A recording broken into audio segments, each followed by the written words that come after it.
coming from a bi-ethnic family, it's just, I love representing my dual cultures. The last time I did this, it was an all-German recital, and I wore my German outfit. So today it's all Spanish, I'm wearing my Spanish outfit. And I really want to welcome Dr. Michelle Schumann for being here to play for me.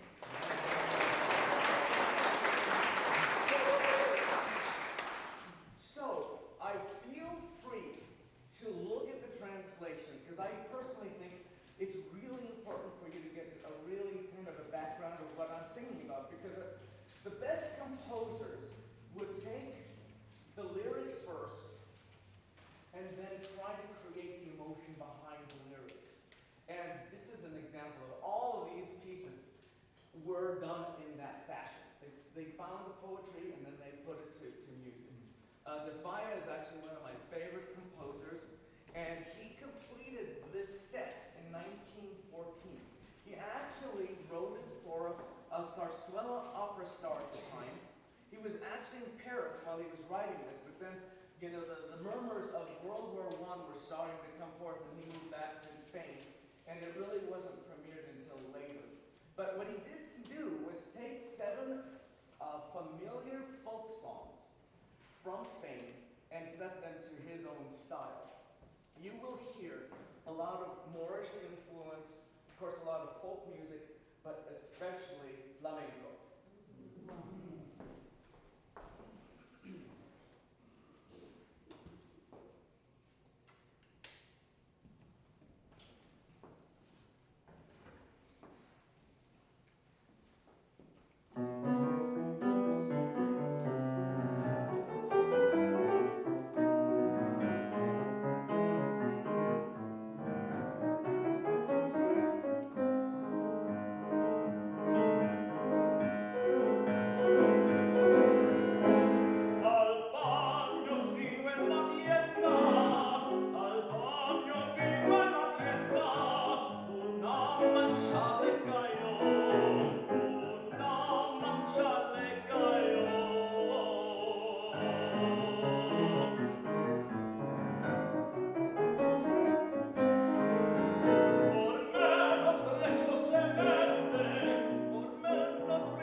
that's what we're going with. And Hinestara was a great composer around the turn of the 20th century, and around that time there was a lot of nationalism going on. And of course, music before in the 19th century and 18th century was so dominated by the Europeans, and in the 20th century things start to open up a lot more, and Spanish music and music of the Americas becomes much more popular. And so with this, these composers really wanted to have a national voice, and so they looked to their folk music, their folk songs and folk dances to create their own voice. And Hinestara loved to use traditional folk songs, but then put his spin on it. And so sometimes he uses like a folk song verbatim, but then does an accompaniment that is totally outlandish, and sometimes just the kind of feel of that music is just incorporated into his style. So these are three popular songs that Hinestara built for as piano solos.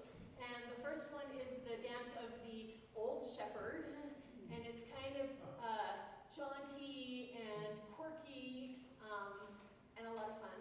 And the second is the dance of the Young Maiden, and it's very, very beautiful, but it's also sad. Do you like it when it's beautiful and sad? That's kind of my favorite stuff. And I envision a young woman, maybe like 17, 18, who's transitioning from her beautiful home with her parents to maybe leaving. And so there's that feeling of like hope, but melancholy for the past, an uncertainty, but a beauty that goes along with that as well. And then the last song, the last folk song, is the dance of the arrogant cowboy. Sometimes I feel like the young maiden is about to marry the arrogant cowboy. That's why she's not sure what's going to happen. So this is a full of fireworks. You can just hear the sort of kind of pompousness of this cowboy who is like full of vim and vigor and can do no wrong. And the piece is just like, it's really over the top and fun. Are you ready? Yeah. I'm going to put the piano up because, you can never have enough sound on the piano, right? Yes.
world, he's very, very well known.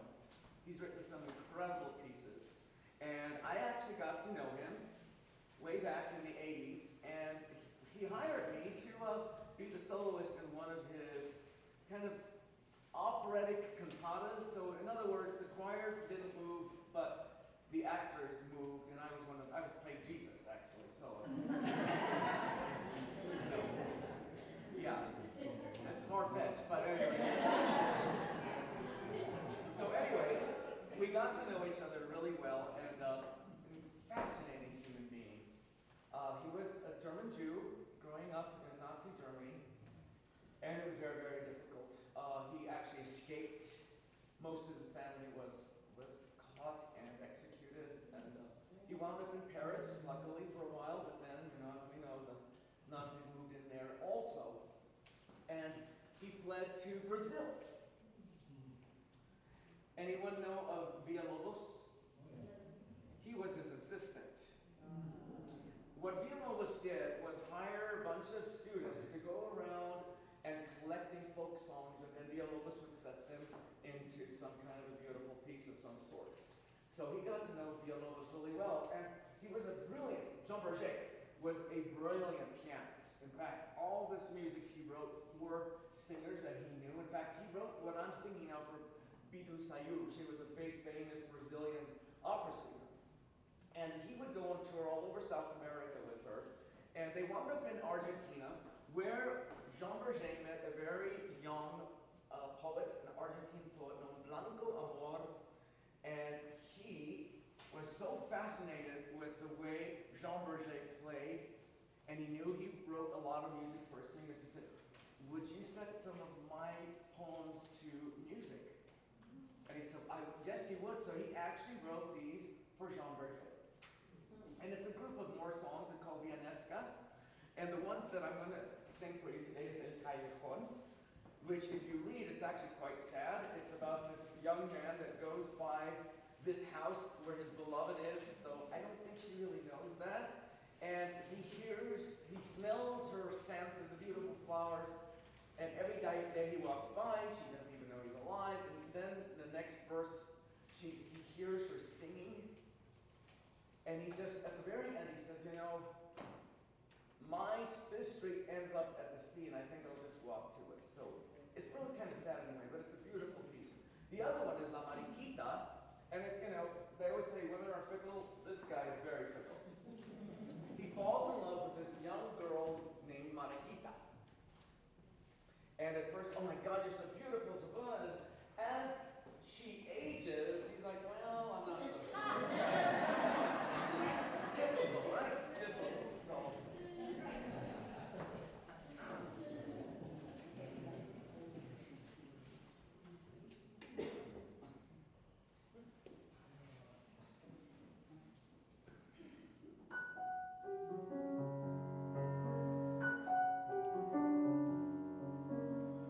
Oh,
So there's no pause, they just go from one to another.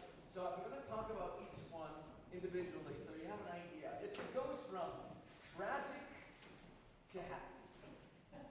So the first one by Montpou is actually not in Spanish, it's in Catalan. And if you read the poetry, it's a little vague, but I did some research on it, and the idea that Montpou is trying to convey, because it talks about this person that's lying there, resplendent with white flowers all around it. So it's really a reference to his dead beloved. Yeah. And a light is gleaming on her, and in other words, you look so beautiful and stuff, but yet it's a tragic song. But the little glimmer of hope is that our love will never die. So that's the little hope that you get at the very end. The second one, I'm really excited about this one. I'm premiering this song. I found it. It's an actual 18th century Mexican folk song. Also very sad. And it was arranged by actually a Dr. Rob in UNM. He was actually my dean when I was going to school there. So I got to know him also.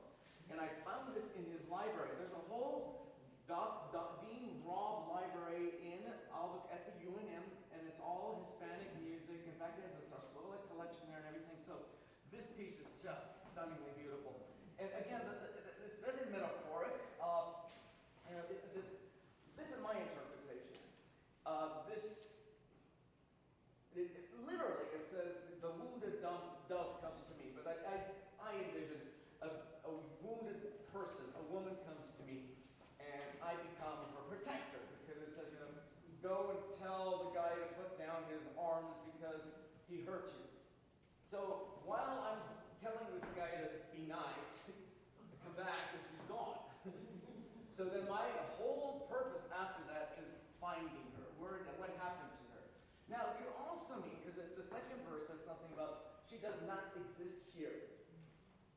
Now, that could mean that she's not alive anymore, or that she's fled to a different place. And then the last verse, I talk about, where is she, I can't. And then my last statement is, you don't even think about me for a moment. So he still thinks she's alive and just ran off somewhere. The third one is by a Spanish composer named Longas, and he was also another one of those composer, accompanist pianists that would go around touring with famous singers, and he wrote specific songs for specific singers. And this one is La Ronda. It's called Ronda. A ronda is actually a water mill, and it's one of those unusual that you find more in Middle Eastern countries, where you have a donkey tied and it turns around like this. The donkey goes around and water comes spouting out. And this young man is on a distance looking at this beautiful woman who's singing at the same time. And he says, oh my God, if I could only be the little donkey, I'd be closer to you. So, and the last one is actually just a beautiful, happy habanera. And it just is about joy and a lot of love.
The second song is really, really one of my favorites, and it's very colorful.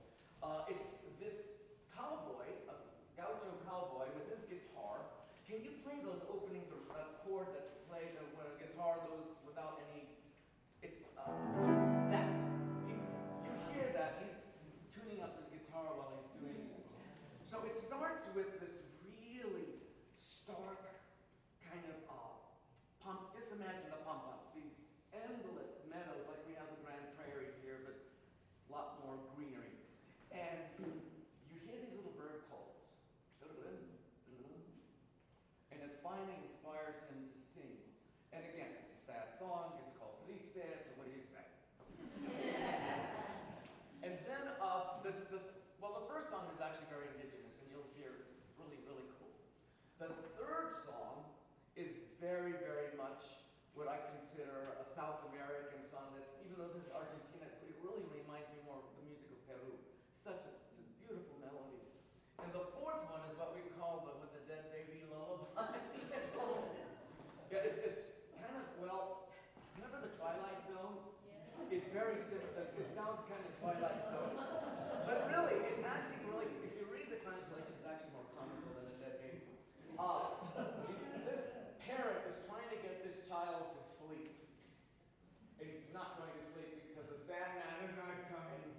So he or she is just exhausted with this child. The last one is actually based on a zapateado.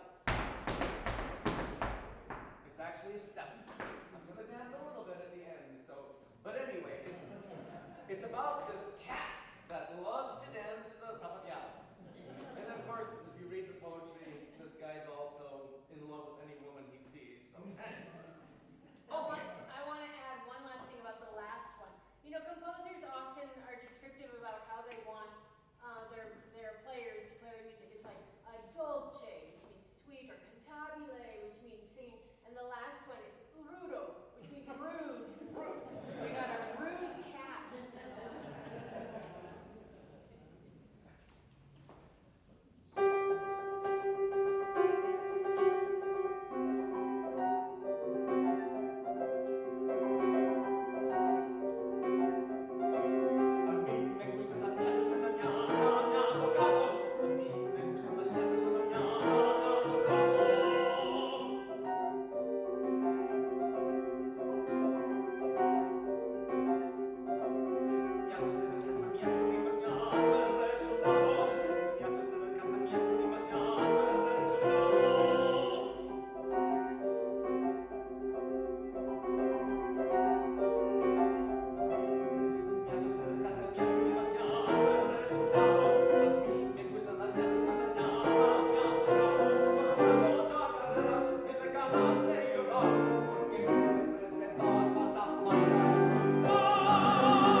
So he had a little palace, the Palacio de las Zarzas, which it's blackberry, right? The blackberry. So there's apparently a lot of blackberries around. He had this little palace there, and he brought all these musicians, writers, artistic directors, and they started this whole tradition of Spanish opera now called zarzuelas. So now this one is one of my favorites. It's actually a 20th century zarzuela by Sorozabal, and it's about this young man who's in love with this young woman, but she also works at this tabanera, this kind of a bar, I guess, right? And she's starting to get a bad reputation because, you know, the nosy neighbors notice that at night when she closes the tavern, some guy comes out the back and stays overnight. And they tell me about it, and you know, they say, hey, aren't you in love with her? You know what she's doing? Well, look, he doesn't believe that she's doing anything wrong, and she's not. It happens to be her pirate father that comes home now and then. I know, it's opera, what can I say? He comes home to visit her, and then he runs off and pillages another place. So, but anyway, in this particular aria, I'm defending her reputation.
it's very similar to that. It's about, without your love, what is my life worth living for? So basically, same old love story.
Oh